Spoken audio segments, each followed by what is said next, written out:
Hey everybody, so glad you're here. This is another one of our monthly episodes, all things vintage. I have my friend Anna from Skylark House. She's going to join us here in just a few minutes. I'm just waiting for her. Oh, here she is. She's getting ready to, I think she's joined us. Hey Anna, are you out there? Yeah, I think she's, yeah, here we go.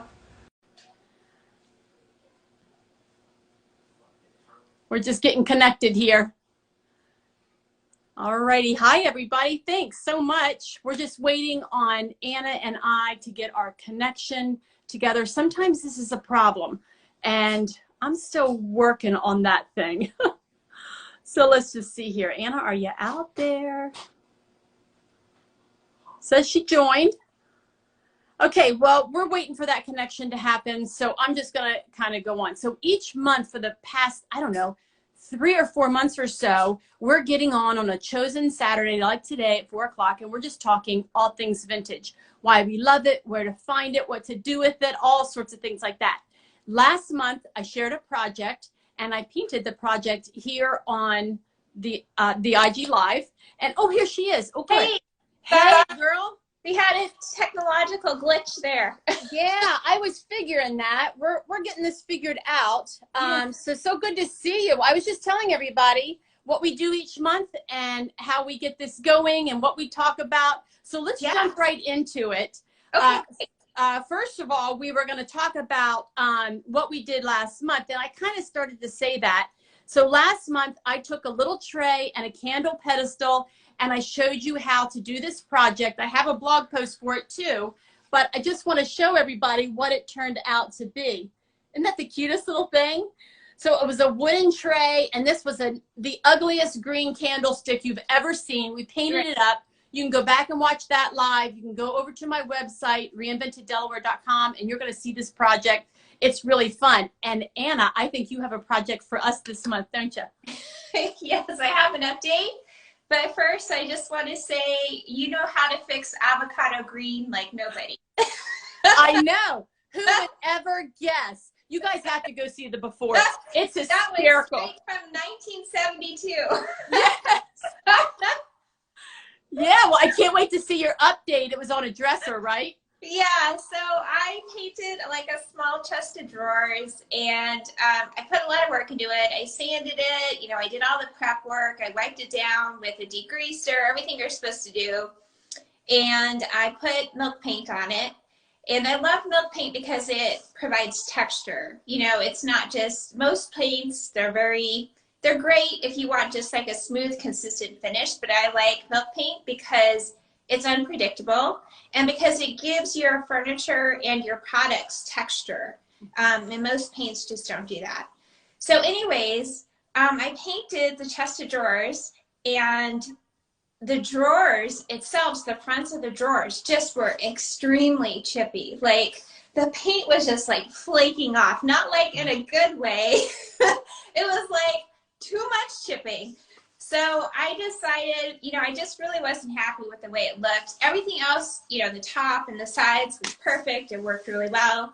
So I took the drawers out and re-sanded them. I, you know, wiped them down. I used the degreaser again, and I repainted them again. So I'm going to have to move my camera because my setup isn't great here.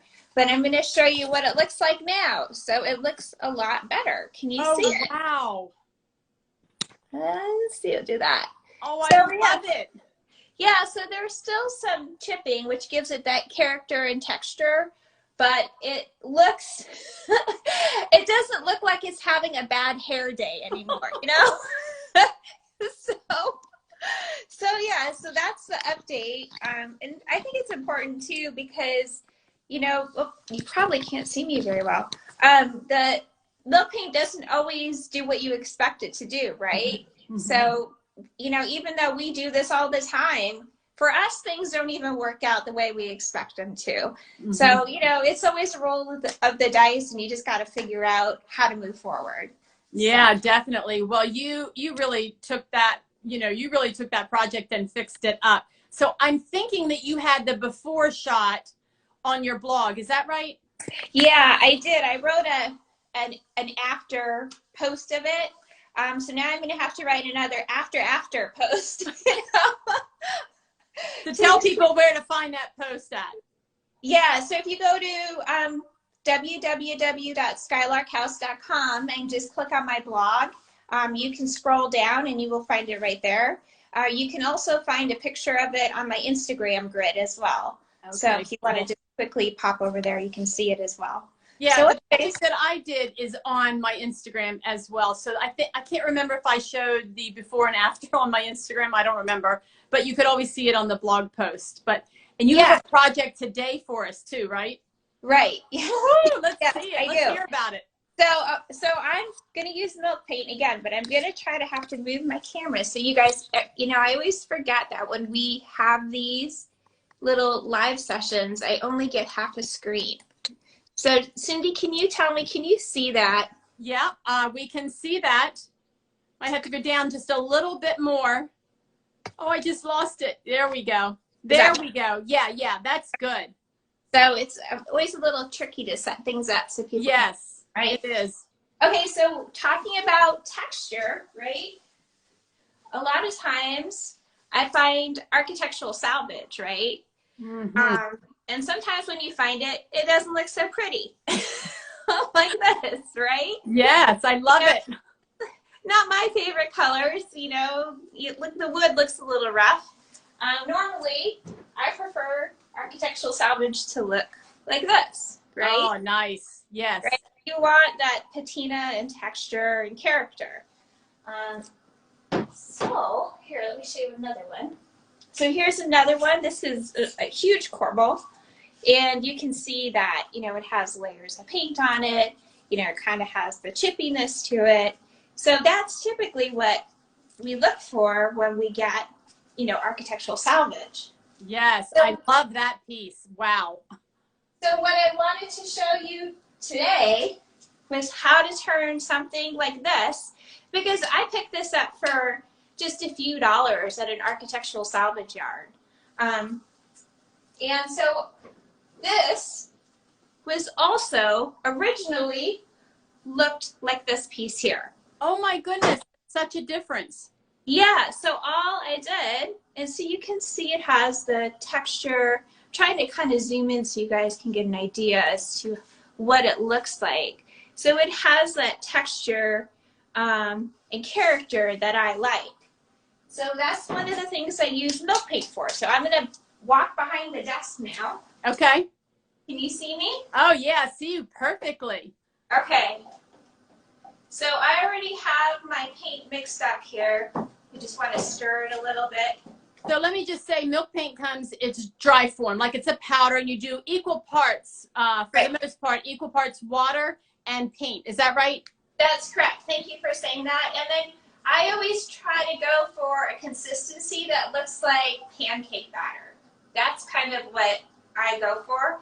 And the other thing that's really important is to try to let it sit for 30 minutes before you use it, because it just really needs that time to thicken up and to really break down all of the powder that's in the paint. So for this particular piece here, the not pretty piece, you can see it's basically been sanded. So all of the super loose pieces of paint have, you know, been sanded off. There's still some layers, which is okay, because when you paint over, it'll give you that great texture. And then I just basically, you know, wiped it down and made sure there was no grease or anything oily on it. So with that, all you do is you apply your paint. Anna, can you hold that up just a little bit? I'm afraid the words are, yes, I see that. Okay. Perfect. So, and let me go show you. So I'm painting over some of the part that still has that old red paint on it, right? Mm-hmm. So I'm going to bring it over to the camera so you guys can see what it'll That's such an iconic color that you've chosen, because a lot of times when you would see this kind of gingerbread or corbels or the you know, the post, what would we call it, columns, they would be painted in that white. So that's really a perfect color for it. What is the name of the color that you chose? And I also, it's farmhouse white, which I'm guilty of using all the time. Yeah, it's a gorgeous white. Yes. But the other things, I think these were originally porch columns.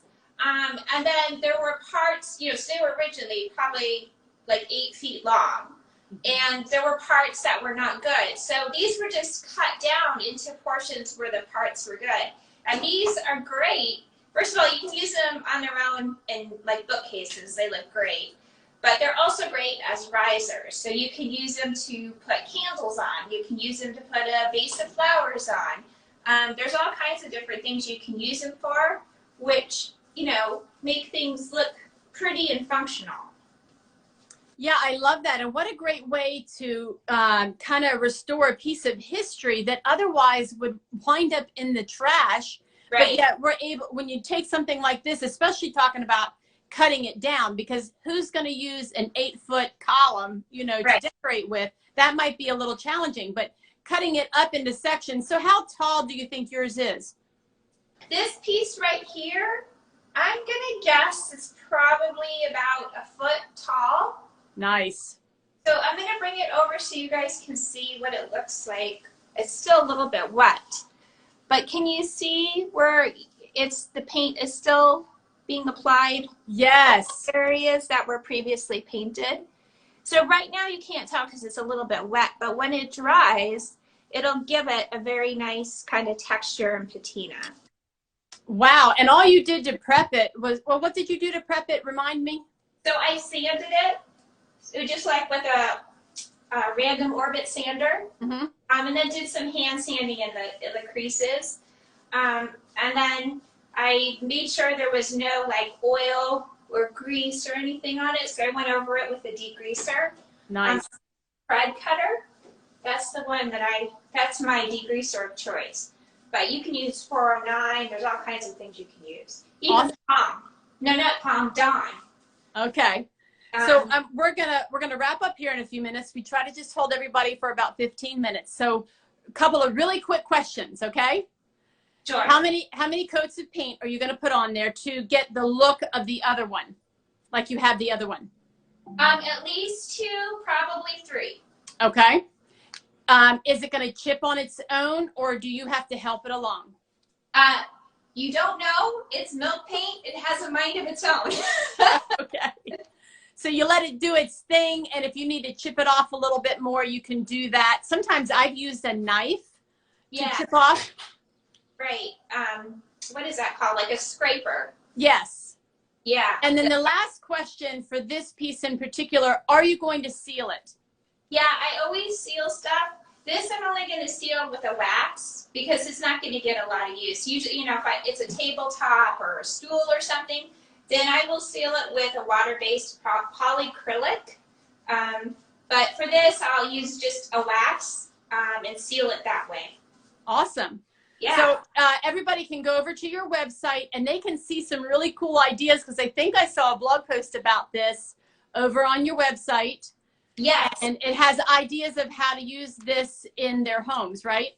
Correct. Yeah. And I wrote a blog post about this piece that I did already. Okay. So you can see some additional ideas of how I used it and what the process was to get this particular look.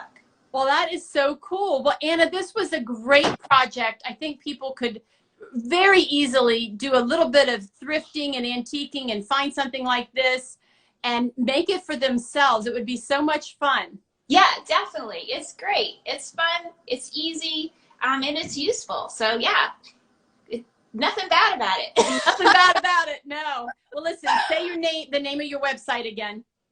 It's skylarkhouse.com. And what's the name of your website? Reinventeddelaware.com. You can see our project, and we have other projects over there. And I know that you do as well. And we're going to do this again next month, right? That's right. All awesome. right, thanks so much. We'll see you. Bye-bye.